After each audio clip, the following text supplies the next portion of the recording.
सभी दर्शकों को नमस्कार। हरे कृष्ण, राधे राधे। पुरुषोत्तम महात्म्यम यानी कि मलमास का आज 9वां दिन है। तो चलिए आज के अध्याय को शुरू करते हैं। इससे पहले अध्याय में आपने सुना कि द्रौपदी अपने पहले जन्म में एक मुनि की पुत्री होती है, लेकिन उनकी बहुत कम उम्र में ही उनके पिता उन्हें छोड़ स्वर्गवास हो जाते हैं, जिसके बाद वे अकेली अपने पिता की याद में एक तपोवन में भगवान की भक्ति में लीन होकर अपना जीवन व्यतीत करने लगती है। अब आगे की कहानी में श्री नारायण बताते हैं वह उस पुत्री को अपने पिता का स्मरण और बारंबार सोच करते हुए कितने ही साल बीत गए।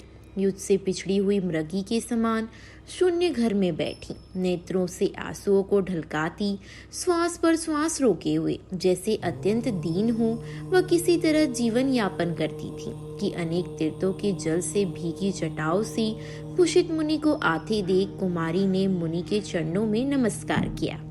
फिर मुनि को आश्रम में ला अधर के पाद, वन फलों और नाना प्रकार के पुष्पों से मुनि को आदर से पूजा और विनय पूर्वक बोली, हे महाभाग, हे अत्रि गोत्र के सूर्य, हे मुनि, आपको नमस्कार है। मुझे दुर्भागिनी के आश्रम में आप सरी के महात्माओं के तीर्थ रूपी चरण पधारे।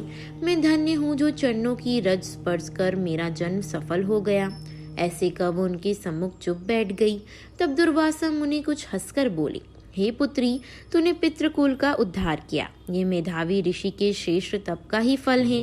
मैं कैलाश से तेरे धर्मशील जानने के लिए आश्रम में आया हूँ। यहाँ से मैं नारायण सनातन मुनि को देखने शीघ्र ही बद्री कृष्ण आश्रम जा रहा हूँ। बाला बोली, हे ऋषि, तुम्हारे दर्शन से ही मेरे शोक समृद्ध सुख गया। आप जैसे महापुरुष यहाँ आए, इससे अच्छा ही होगा। हे कृपा सिंधु, क्या मेरे विषय में आप नहीं जानते? माता पिता भाई कोई भी मुझे दुख समृद्ध से बचाने वाले नहीं है। मैं कैसे जीऊं? जिधर देखती हूँ उधर ही मुझे सोना दिखता है। शीघ्र ही मेरे दुख का उपाय करो। अब मैं मृत्यु चाहती हूँ, यही मेरा निश्चय है। ऐसा कह बाला रोती हुई आगे बैठी रही। दुर्वासा उसका उपाय विचार कर अत्यंत कृपा से उसको देख हित कर वचन बोले। आज की अध्याय में बस इतना ही। आगे की कहानी आपको अगले अध्याय में बताएंगे।